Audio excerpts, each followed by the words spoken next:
managing emotions and resolving conflict. And this morning, Dr. Brad Schwall with the Center for Integrative Counseling and Psychology is here to walk us through simple and effective ways to teach our kids how to problem solve and to build de-escalation tactics. Good morning to you. Good morning.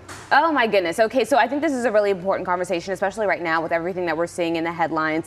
This is a really important conversation to sit our kids down. And so why is it so important to talk to our kids about problem solving skills and de-escalation skills? Well, staying calm when angry is so difficult, and yet it's so important to relationships, to safety. We even think about scripture talking about being quick to listen and slow to speak and slow to anger.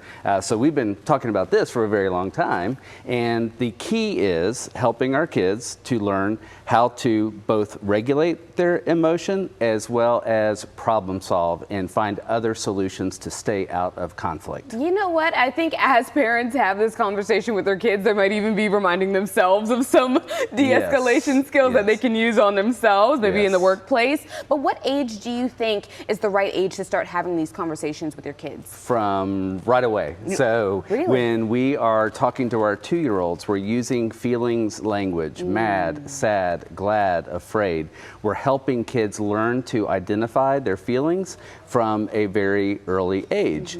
That time in our child's life as well, we're modeling how to respond. And so children are very impressionable at a young age. So we need to start very early in talking about feelings, and then gradually we move into helping in problem solving. Those are some really good points, actually. And you're right, kids watch everything they do, and they kind of reenact it in a way. And so making sure that we use good skills ourselves on those around us is so important. And so what are maybe some key tips for helping a child learn those de-escalation skills? We need to talk about it. So when our kids are angry, we need to name it, and then also talk about ways to calm down, taking a deep breath, leaving the room, doing something else.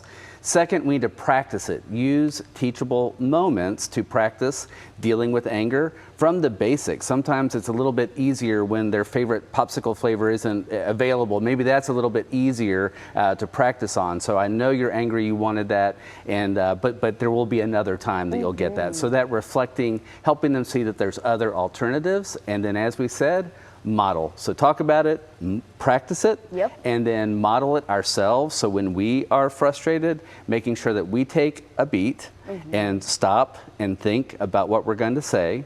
And first, start to listen to understand the other. And that's the hardest thing for adults to do. Yes, that is so true. That is so true. Let me ask you this, because what do you think the consequences are of a parent maybe negating having this conversation, or saying, oh, they're just kids, or they'll grow out of it, right? What is the consequence of not having that conversation and being real with your kid? We want to teach our children how to face challenges in life. We are never going to avoid, get away from frustration or conflict. Being able to handle conflict is core to success in life, in relationships, in school, and work. So if we don't address it, there's a safety concern as well, because when we don't manage emotion, that can lead to serious consequences, like even violence. So by focusing on helping our kids to think first and to work through various solutions, brainstorming solutions to a problem, we're giving them a skill for life. Yeah. Okay, so what do you think right now? Because I think we're talking about solutions, right? So what is something we can implement today, right now, at home? The kids are already out of school, so they're already at home probably working each other's nerves. And so tell me, what is something parents can implement today? Today, what they can do is when their child is frustrated, no matter what it is, say, it looks like, it seems like you're getting angry, let's both take a deep breath. Little kids, we can squeeze the oranges and then shake the juice off. So there are some of those calming interventions that we can use. Now, when our kid is really escalated, sometimes that becomes a battle.